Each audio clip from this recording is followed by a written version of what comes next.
Vancouver, Washington, growing up in the 1970s and 80s in Ukraine, then part of the Soviet Union. Heine Davydiuk was bullied by classmates and by teachers, who forced her to sit in the last row because she was an evangelical Christian. Her father was jailed for his beliefs. Today, she said, there's not a lot of persecution, but it's difficult to find work. Normally, someone seeking better prospects in the United States would wait several years to be admitted. But Ms. Davydiuk, her husband, their 7 children and a daughter-in-law arrived here in Vancouver in May, just 2 years after applying. They joined a growing number of Ukrainians who have streamed into the United States in recent months, even as the country has closed the door on other refugees. What distinguishes the Davydiuks, who are Pentecostal, from other immigrants is a program created nearly 3 decades ago to benefit those who suffered from religious persecution in the Soviet Union, where the Communist Party hounded religious groups it could not control.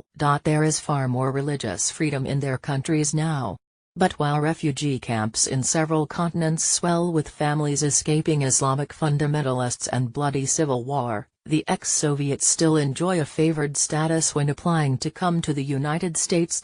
Indeed, they have become a prime example of how federal law is slow to adapt to changing circumstances. This is especially true in immigration, where lack of consensus has thwarted attempts to address the status of illegal immigrants and tackle perceived abuses in visa programs for tech workers and investors. In a world where people are persecuted in many places for varying reasons, refugee resettlement programs should not privilege one category but rather prioritize the most vulnerable with the most compelling need to be resettled, said Bill Frelich, the refugee director of Human Rights Watch.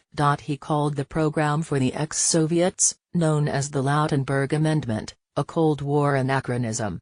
The 1990 amendment, which was proposed by Senator Frank R. Lautenberg of New Jersey, established a legal presumption of eligibility for refugee status for Jews and Christian minorities from the former Soviet Union and Southeast Asia.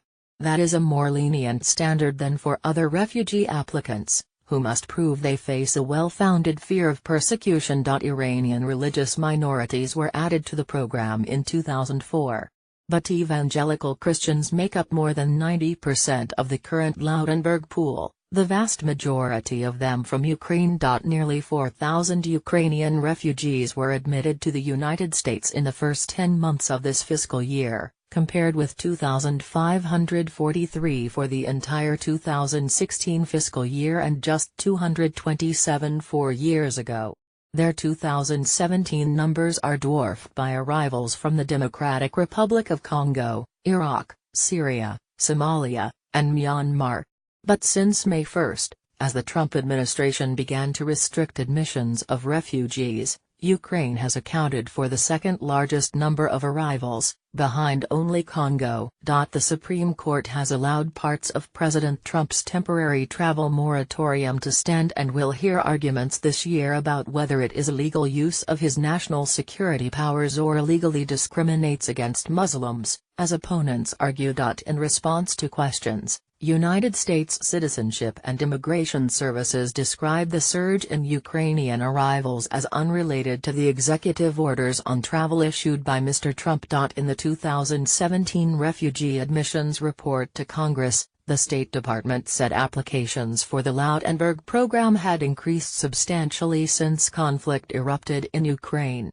Fighting in eastern Ukraine between government forces and Russian-backed separatists has killed more than 2,000 civilians and thousands more fighters, and forced many people to move to other parts of the country, according to the United Nations. Refugee experts say the situation in Ukraine pales in comparison with massacres and persecution of Yazidis, Kurds, Christians and Shiite Muslims in territories held by the Islamic State. A United Nations report last year described the widespread executions, enslavement and rapes of the Yazidis as genocide. No one wanted to fault the Lautenberg program, though, noting the tenuous situation in Ukraine and the fact that Christian minorities, who are seen as being pro-West, are still vulnerable to persecution in pro-Russian areas. The Lautenberg Amendment has also been instrumental in the past in giving Jews a way to safety. For Iranian religious minorities, like Christians, Jews, and Bahá'í, the Lautenberg Amendment is a lifesaver, said Mark Hetfield, president of HIAS, a resettlement agency. Over the years, the Lautenberg Amendment has spawned a chain migration as beneficiaries settle in the United States and then file affidavits of relationship for close relatives who qualify as refugees as long as they belong to a historically persecuted Christian minority from the